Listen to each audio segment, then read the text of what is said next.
Baik, terima kasih Ustaz Amin. Selanjutnya adalah forum diskusi. Bagi asatidzah yang mau menyampaikan, untuk menanyakan, boleh langsung angkat tangan untuk kita lihat, lalu kita buka moodnya untuk menyampaikan langsung, atau bisa melalui chat yang akan dijawab. Silakan Ustaz Anwar, kalau mau tanya silakan. Bismillahirrahmanirrahim. Assalamualaikum warahmatullahi wabarakatuh. Waalaikumsalam.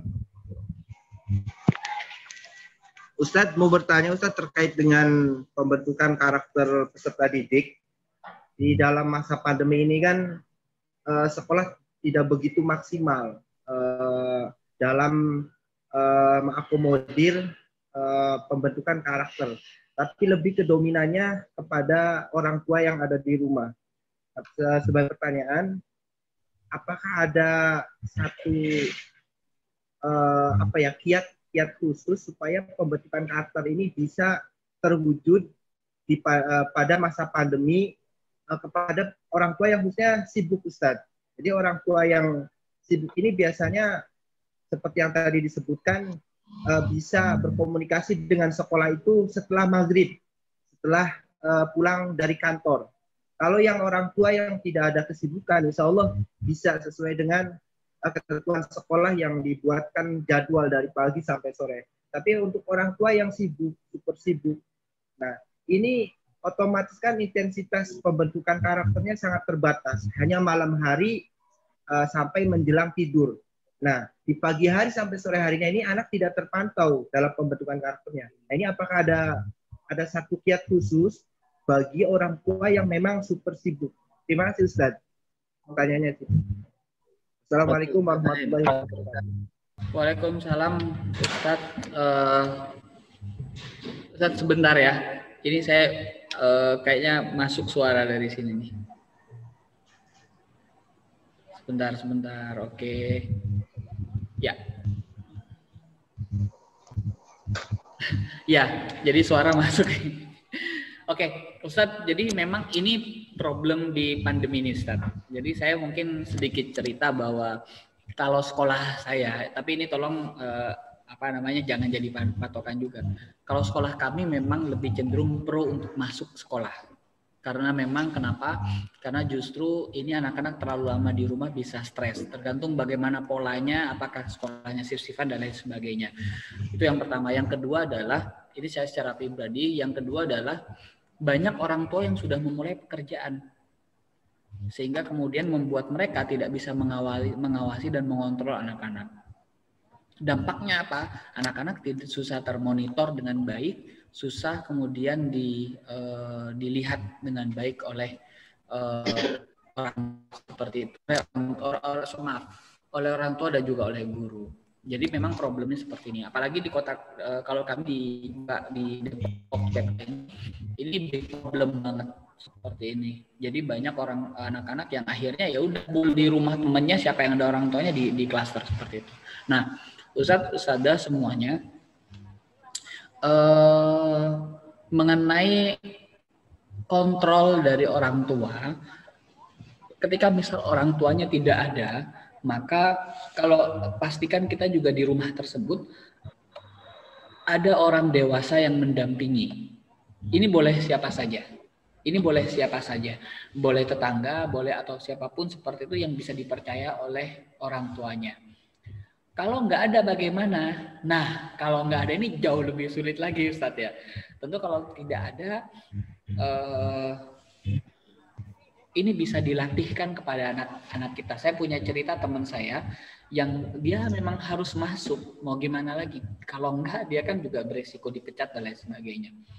Maka yang dilakukan oleh dia itu adalah membuat monitor-monitor sederhana agar dia bisa mengontrol anak-anaknya. Jadi ustadz-ustadzah semuanya, jadi misal seperti ini, dia membuat jadwal di rumah. Anak misal dari jam orang tuanya berangkat jam 8 sampai jam 4.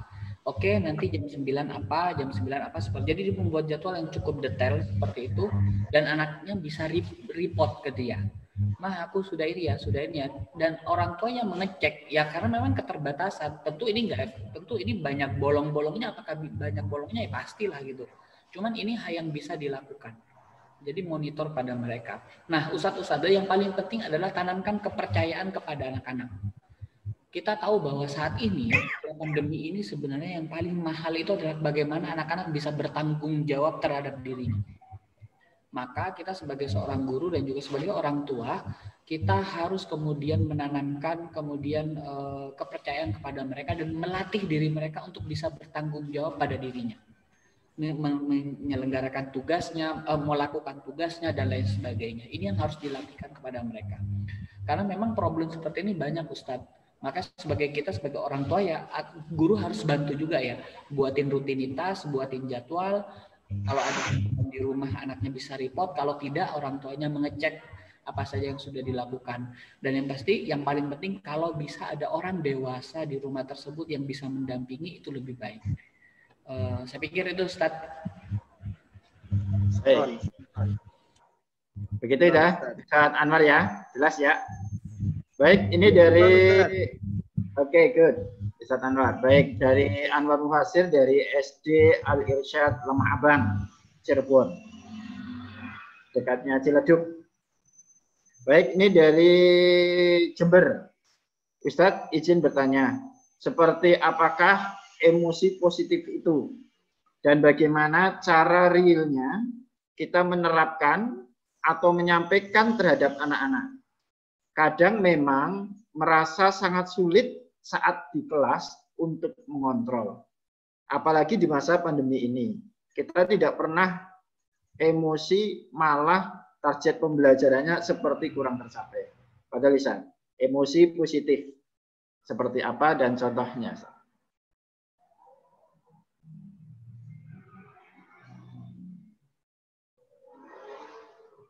Sebentar, masih tertutup mute itu, Ustaz. Dibuka dulu. Ya. Dibuka dulu, Ustaz. Masih belum terdengar. Oke. Ya. Dengar? Ya, terdengar, Ustaz. Ustaz semuanya, emosi positif itu hal yang sangat sederhana sekali sebenarnya. Tapi dampaknya sangat luar biasa sekali. Jadi emosi positif itu adalah perasaan senang, perasaan bahagia, perasaan penuh cinta, perasaan rasa dihargai, itu yang dirasakan oleh kita. Indikator emosi positif yang paling sederhana yang saya sampaikan tadi adalah ketika detak jantung kita koheren atau tidak. Kalau detak jantung kita berdetak dengan koheren, detaknya lembut, dek, dek, dek, dek, seperti itu berarti memang kita sedang netral, emosi kita sedang baik. Tapi kalau detak jantung kita dek, dek, dek, dek, panik dan sebagainya, itu emosi kita sedang negatif. Seperti itu. Nah, bagaimana cara menumbuhkan emosi positif di rumah gitu kan? Nah, dalam interaksi kita dengan anak-anak, maka kita lakukan hal-hal yang menyenangkan pada mereka, berikan apresiasi. Oh, Zorais, apa kabar hari ini? Gimana? Kamu sarapan apa sih hari ini? Anak-anak merasa dihargai, mereka merasa nyaman dan lain sebagainya. Ini yang mungkin harus kita lakukan. Yang biasa juga kita lakukan juga adalah fokus jantung. Ini mungkin sedikit saya contohkan ya Pak Toto ya. Jadi fokus jantung itu sederhana sekali gitu kan. Nanti kalau ada kesempatan mungkin kita bisa lebih explore lagi. Jadi ini juga ke anak TK bisa. Anak saya itu sangat favorit sekali dengan fokus jantung. Jadi fokus jantung itu adalah letakkan tangan kita di jantung, kemudian tarik nafas, lalu bayangkan hal-hal yang menyenangkan, bayangkan hal-hal yang indah dan lain sebagainya. Anak-anak TK sangat bisa di-guiding seperti ini. Melalui Zoom ya, melalui Zoom dan lain sebagainya. Itu bisa mereka nonton video seperti ini ngikutin. Anak saya kebetulan favorit banget fokus jantung. Jadi ustadz semuanya, insya Allah bagi saya emosi positif ini bisa kita lakukan, bisa kita terapkan di rumah. Kuncinya adalah satu, anak-anak dan kita sebagai guru merasa bahagia melakukan aktivitas ini. Merasa senang berada di sekolah, merasa senang mengajar, dan ini emosi positif. Seperti itu. Tapi kalau guru udah mangkel, marah, dengki, dan lain sebagainya, ini emosi negatif. Sangat simpel sekali. Tapi Ustaz sedang melakukan ini bukan hal yang simpel. Jadi harus dibiasakan. saya sebelum mengisi kegiatan ini, saya mengalami emosi negatif. Kenapa kok bisa emosi negatif? Deg-degan ini yang hadir ratusan guru nih gitu kan, ada Ustaz Toto dan sebagainya. Itu panik gitu. Gimana nih kalau saya tiba-tiba jaringan internet mati dan itu hal yang membuat saya panik. Makanya saya tadi tarik nafas, keluarkan, tarik nafas dalam lembut, keluarkan, seperti itu, tenang, dan berpikir positif. Insya Allah Allah mudahkan, insya Allah Allah lancarkan, insya Allah Allah permudah, dan sebagainya. Sampai detak jantung saya kembali, saya rasakan berdetak lembut, seperti itu. Selesai. Itu membuat saya lebih merasa nyaman menyampaikan materi. Kalau saya tadi panik, saya maksakan nyampaikan materi, ya bisa, cuman tidak akan maksimal, seperti itu. Anak-anak bisa di rumah dilakukan, di guidance seperti itu, di monitor seperti itu. Itu Ustaz Toto. Baik. Ini dari Rizkon Muharram. Bagaimana penyikapan terhadap siswa yang menegur guru karena membuat siswa pusing karena diberi tugas di rumah? Ya sampaikan aja, ya anak-anak. Ustadz, kalau saya sih seperti ini Ustadz. Jadi gini, media online ini, media digital ini ada dampak negatifnya yang juga saya rasakan. Kenapa? Biasanya anak-anak lebih berani speak up, lebih berani ngomong, lebih berani ini. Kenapa? Karena nggak ketemu sama gurunya gitu kan. Kalau di sekolah kan langsung ketemu, mereka lebih menjaga ya Ustaz. Tapi kalau di ini biasanya langsung buat seperti itu. Apalagi di kolom-kolom komentar. Wah, saya ngalamin banget lah. Saya pernah ikut kelas lah di beberapa sekolah gitu kan. Nah, Ustadz sama Ustadzah jangan kehilangan fokus pada hal seperti itu. Artinya apa? Bahwa ketika kemudian kita anak-anak menegur seperti itu bisa jadi yang pertama adalah masukan bagi kita. Apakah saya memberikan beban yang banyak atau tidak? Kalau yang menegur itu sampai sekelas, ya bisa jadi memang banyak ya Ustaz ya. Tapi kalau yang menegur adalah satu, ya mungkin dia. Ya kita kasih pemahaman saja kepada mereka gitu. Tapi ini kita jangan sampai kehilangan fokus mengajar kita. Jadi kita kemudian sampaikan kepada mereka bahwa Ustazah anak-anak ya tugasnya itu dikerjakan dengan baik seperti itu, dan kita meminta mereka untuk kemudian mendiskusikan pada ada yang bisa Ustazah bantu, ada yang bisa saya bantu sebagai seorang guru. Emang tugasnya susah dan lain sebagainya. Jadi kita justru hadir gitu kepada mereka ketika misalnya mereka ternyata Ustadz banyak banget sih tugasnya. Kalau ini sekelas yang ngomong, ya bisa jadi kita mengevaluasi diri kita juga ya, apakah kita memang memberikan beban yang banyak atau tidak. Tapi kalau misalnya yang ngomong hanya satu, ini kita kemudian bisa tawarkan pada mereka, ada yang bisa Ustadz bantu nggak gitu, kenapa, ada yang kesusahan dan lain sebagainya, apakah kamu kekurangan waktu di rumah, apakah ada hal lain aktivitas yang harus kamu lakukan seperti itu. Jadi kita membuka diri juga seperti itu. Ya memang anak-anak pertanyaannya unik-unik sekali Ustadz pada momen daring ini ya. Itu Ustadz Toto. Baik, Ustadz, terima kasih.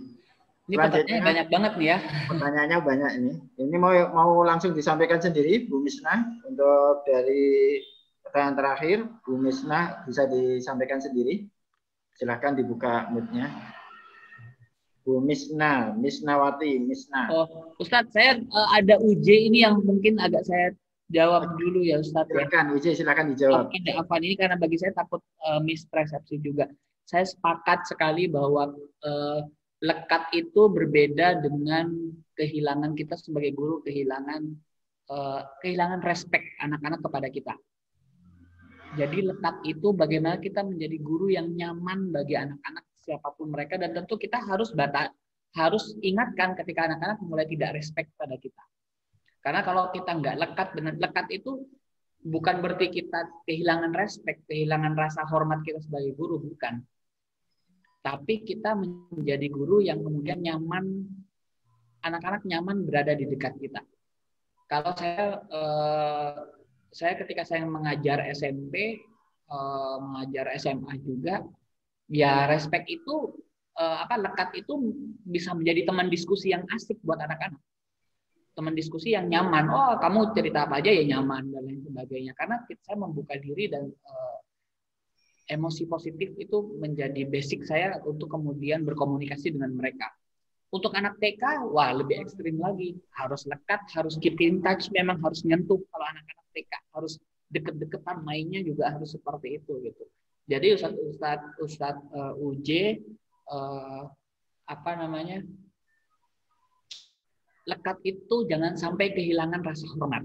Itu yang penting. Seperti itu ya. Enggak, ini menarik pertanyaannya karena saya pikir harus, kalau enggak ya memang bahaya juga. Kalau enggak kurang ajar itu ya bagi saya juga enggak berkarakter juga namanya Ustaz ya. Wah, ini yang mana lagi Ustaz Toto? Nih, biar disampaikan langsung Bu Misna silakan.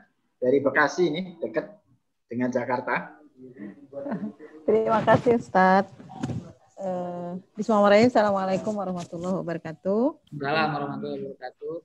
Izin bertanya, Ustadz, saya tertarik tentang proses pengaliran karakter tadi yang dijelaskan Ustadz. Ingin mengklarifikasi tentunya berdasarkan pengalaman dan kekayaan teori yang Ustadz miliki. Apakah memang efektif kalau tadi yang Ustadz sampaikan itu kan pengaliran karakter diawali dengan knowledge terlebih dahulu atau pengetahuan. Nah, mengingat di jenjang TK dan SD itu kan masih sangat membutuhkan role model. Apakah tidak action terlebih dahulu baru memang masuk ke knowledge-nya? Karena di jenjang TK dan SD itu kan role model itu masih sangat dibutuhkan. Nah, ini yang mungkin saya minta penjelasan ulang dan sedikit mendalam Ustadz, karena tentunya Ustadz menjelaskan tadi berdasarkan pengalaman dan kekayaan teori yang Ustadz miliki. Terima kasih Ustadz. Assalamualaikum warahmatullahi wabarakatuh. Assalamualaikum warahmatullahi wabarakatuh. Bu Bisna, pertanyaan yang bagus sekali ya terkait hal ini. Jadi yang saya sampaikan tadi itu adalah model mengalirkan pilar karakter. Knowing the good, reasoning the good, feeling the good, dan acting the good. Artinya apa? Bahwa ini metode penerapannya. Ini secara guru memang men-setting ini. Kalau kami ya, ini berbagi pengalaman ya Sabtoto ya, sama saudara. Setiap anak-anak setiap pagi itu, ini saya jelasin TK dulu ya, SD, SMP sama SMA berbeda lagi pendekatannya. TK sama SD hampir sama. Jadi pagi-pagi itu Ustadz di hari Senin, misal TK terlebih dahulu ya. Misal sekarang pilar karakternya yang ditanamkan adalah disiplin. Jadi pagi-pagi itu anak-anak knowing, Senin itu ada pengetahuan tentang disiplin itu apa sih? Ya melalui, tapi nggak ngasih tahu disiplin adalah enggak, tapi menggunakan buku cerita, berdiskusi dengan anak-anak sehingga anak-anak tahu knowing itu apa. Jadi ini pengalirannya Ustaz. Nah, dalam keseharian ya sebagai seorang guru nilai karakternya sudah harus ada memang. Sudah harus ada. Jadi memang gurunya memang harus disiplin dan lain sebagainya. Role model yang Ustaz tadi sampaikan gitu. Tetapi disiplin itu anak-anak nggak tahu. Oh, gurunya sebenarnya disiplin apa maksudnya kalau kita nggak menyampaikan. Oke. Jadi memang ini metode penyampaian pengaliran nilai karakternya seperti ini. Pagi-pagi anak-anak Senin itu diberi pengetahuan, knowing, kemudian bisa jadi dengan menggunakan contoh dan sebagainya, kemudian menggunakan buku cerita, kemudian reasoning feeling biasanya berbarengan ini. Jadi listening feeling itu adalah cerita-cerita yang menggugah, dongeng-dongeng yang menggugah tentang mandiri itu seperti apa sih. Jadi anak-anak tahu dari cerita tersebut. Nah, di hari terakhir biasanya di hari Jumat itu biasanya anak-anak diajak acting. Acting itu apa? Acting itu adalah anak-anak melakukan. Gimana caranya? Guru sebagai seorang guru, dia men-setting lingkungan. Seperti ini misalnya.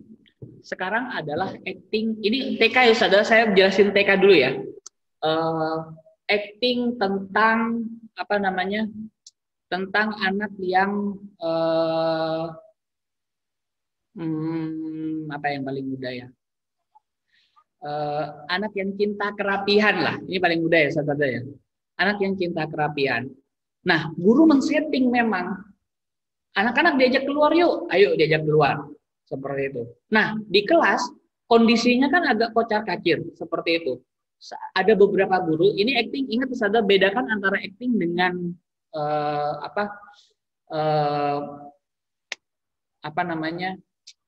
bohong atau tricky, enggak, bukan seperti itu. Jadi kita men-setting kelas kita, anak-anak kira-kira tergerak nggak untuk merapikan. Jadi kita kemudian kita ajak keluar, kelasnya kita agak buat sedikit acak-acakan, masuk ke kelas lagi. Wah, ini TK ya Ustazah ya, tolong untuk SD SMP jangan diikutin ya. Wah, anak-anak kelas kita kok agak berantakan ya. Kok bisa berantakan? Apa sih yang harus kita lakukan? Nah, kita lihat apakah anak-anak ini tergerak nggak untuk kemudian dia merapikan. Seperti itu. Jadi, Ustazah ini metode yang tadi itu memang saya sengaja tidak agak panjangin karena ini metode bagaimana mengalirkan nilai karakter di kelas seperti itu. Untuk kemudian seharian sebagai role model itu tetap kita harus lakukan. Jadi kita harus, kalau saya sendiri di IHF atau di sekolah karakter, kita punya metode model bagaimana mengalirkan nilai karakter ini. Pertama, anak-anak harus tahu dulu, kemudian anak-anak tahu manfaatnya, merasakan, dan kemudian mereka disetting untuk melakukan. Untuk SD, SMP, SMA bisa banget acting ini. Acting ini biasanya SMP, SMA, misal SD misalnya acting tentang nilai karakter adalah mereka percaya diri untuk presentasi, perform, dan lain sebagainya. Tapi itu sesuatu hal yang dirancang secara sistematis oleh kita sebagai seorang guru.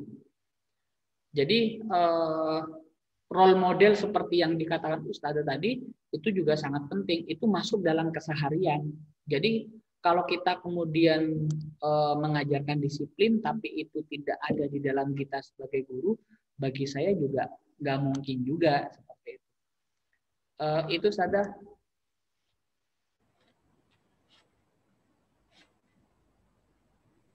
Baik Ustaz, terima kasih. Baik, selanjutnya ini kita dengarkan dari luar Jawa ya, Bu Gismawati dari Jambi. Silakan boleh bertanya. Untuk ini kita buka Bu Gismawati. Di unmute-nya dibuka, Bu Gismawati silakan dari Jambi. Kita dengarkan suaranya dari luar Jawa. Ustaz. Halo, silakan. Ya, silakan Bu Gismawati. Silakan untuk pertanyaannya disampaikan langsung kepada pembicara. Assalamualaikum. Assalamualaikum warahmatullahi wabarakatuh. Terima kasih Ustadz atas waktunya yang sudah diberikan. Ini terkait masalah metode pembelajaran ini Ustadz ya. Ini kan ada beberapa macam yang sudah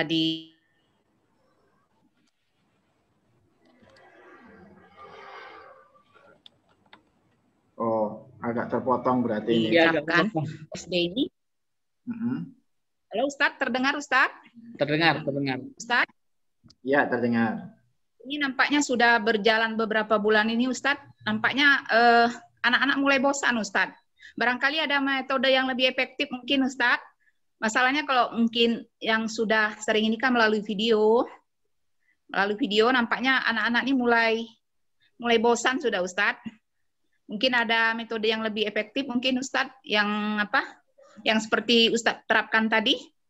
Ya. Mungkin melalui gambar-gambar apa mungkin Ustadz bisa dikirim atau diselingnya apa di dalam itu gimana gitu Ustadz. Syukran Ustadz. Assalamualaikum warahmatullahi wabarakatuh. Ya. Terima kasih Bu Gismawati karena memang problem kebosanan ini tantangan banget ya di kegiatan di pembelajaran online ini.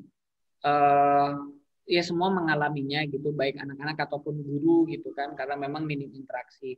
Memang yang perlu kita lakukan saat ini adalah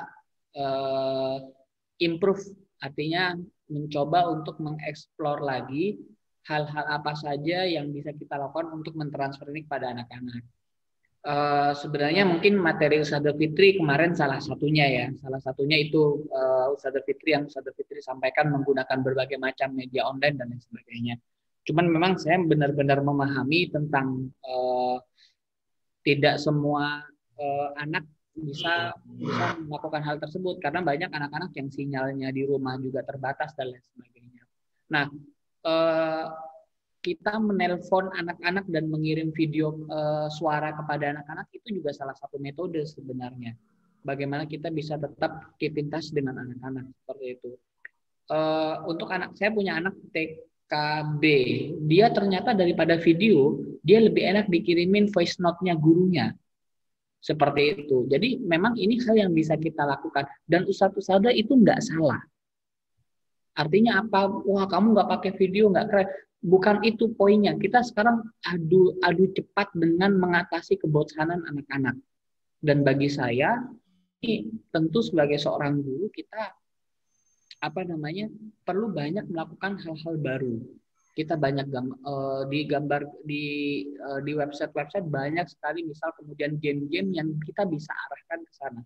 Karena kita untuk mendevelop sendiri, untuk mengembangkan sendiri mungkin agak susah ya karena keterbatasan banyak hal lah seperti. Jadi kita bisa menggunakan game-game yang ada game-game edukatif ya, maaf ya. Game-game edukatif yang ada di internet yang bisa digunakan gratis dan lain sebagainya. Jadi itu yang pertama. Yang kedua, Ustadz, mungkin ini kan mungkin sama Ustadz Toto nanti ya, kita sebagai guru ini kan jaringan sekolah Al-Irsyad cukup banyak. Jadi mungkin bisa diefektifkan lagi share media pembelajaran antar guru.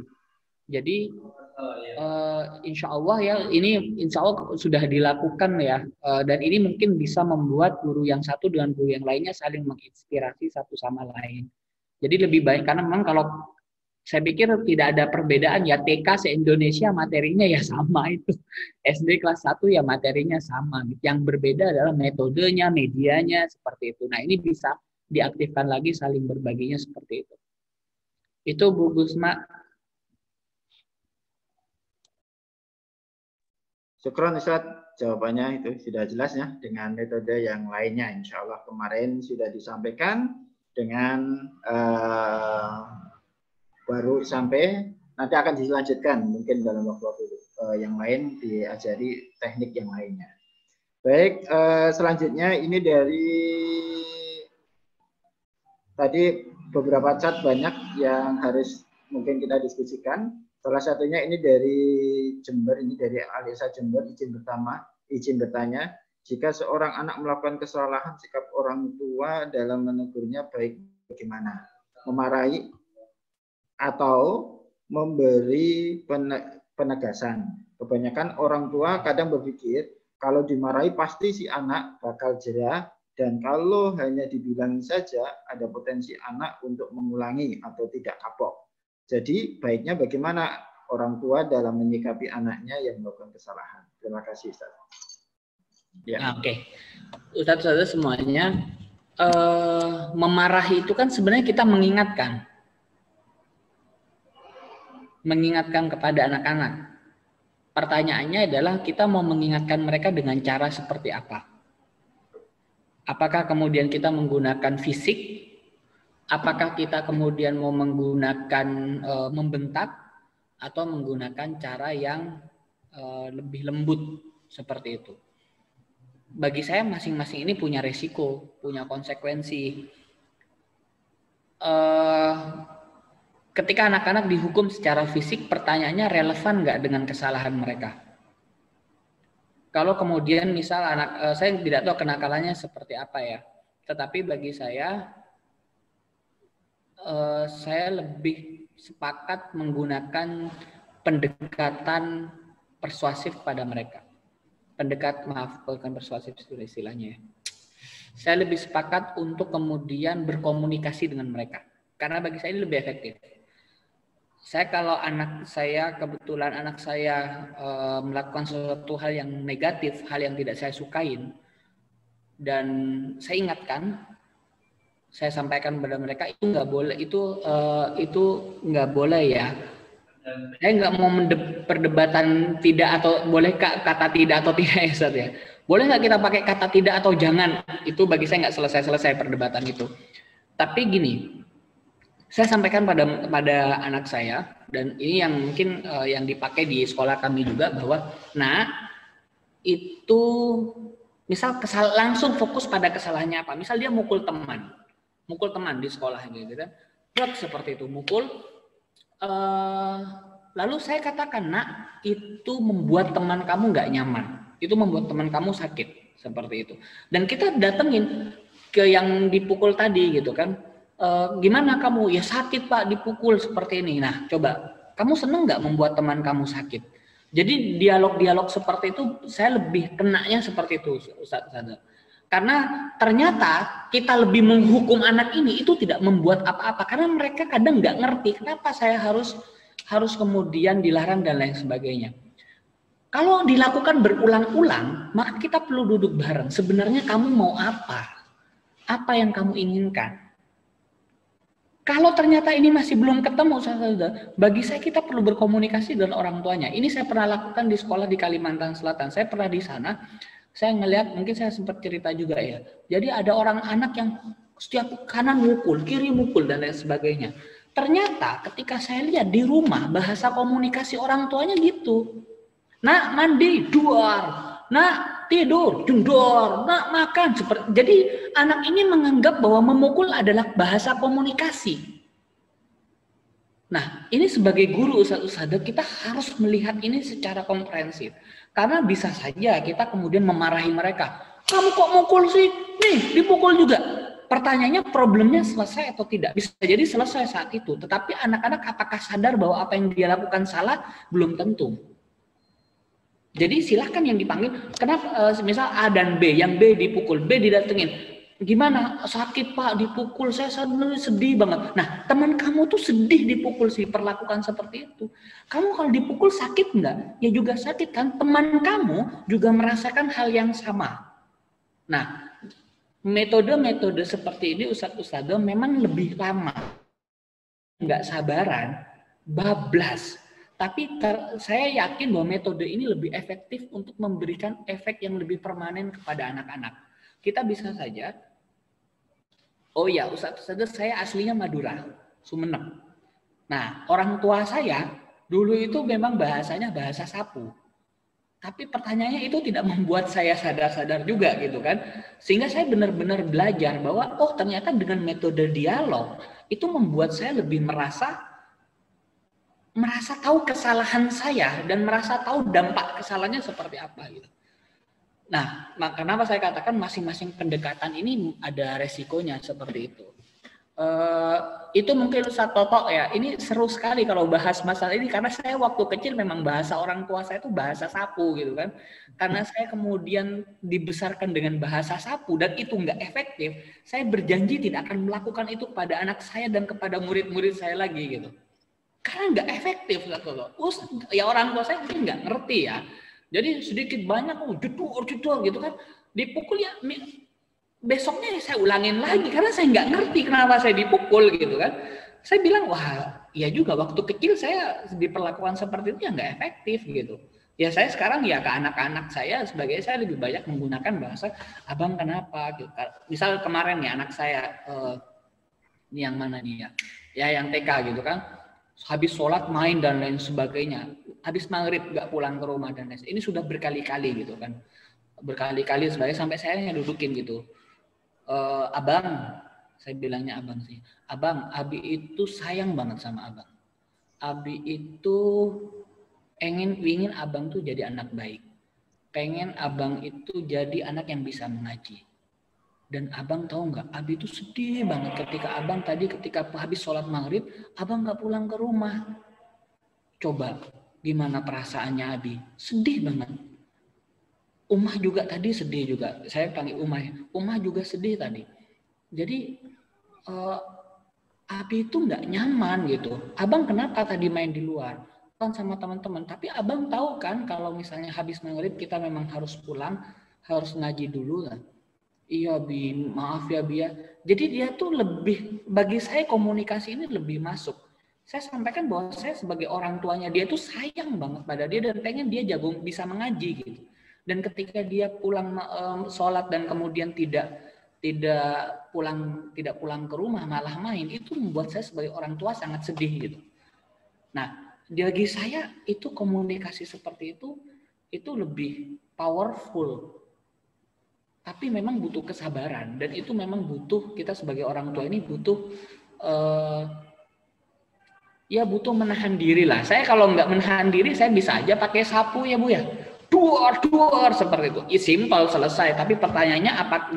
Jangan-jangan ini dampaknya lebih permanen pada anak-anak. Anak-anak saya malah dominan otak reptilnya seperti yang saya katakan tadi gitu. Dan saya nggak mau itu gitu. Itu Ustadz. Oke, baik Ustadz.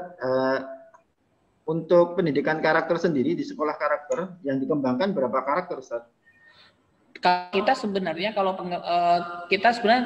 di pemerintah kan ada 18 butir ya Ustadz ya. Okay. Kalau di kita ada 9 pilar karakter, tapi satu pilar itu biasanya berisi 3 atau 4 nilai karakter.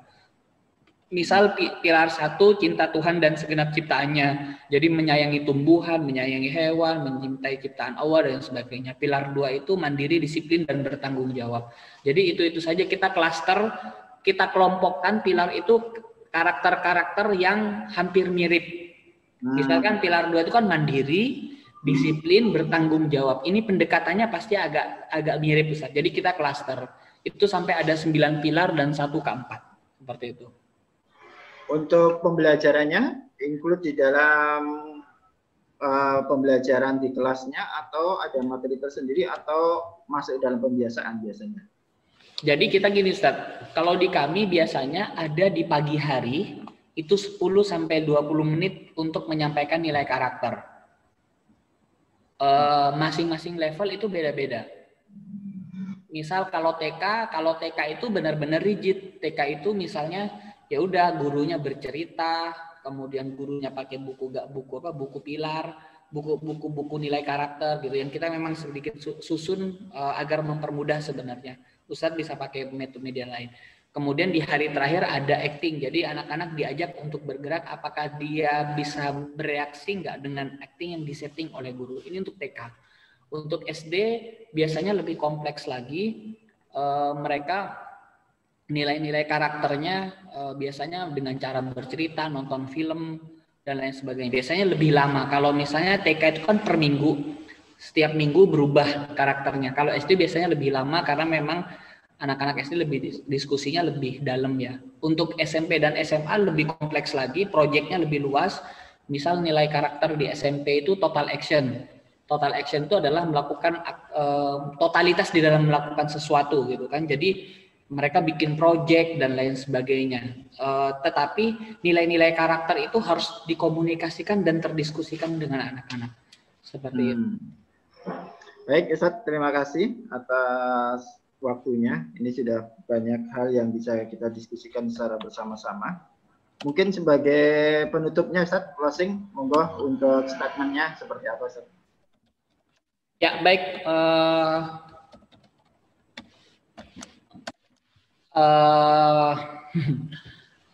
Bagi saya pendidikan karakter itu adalah mengajarkan apa yang kita kerjakan.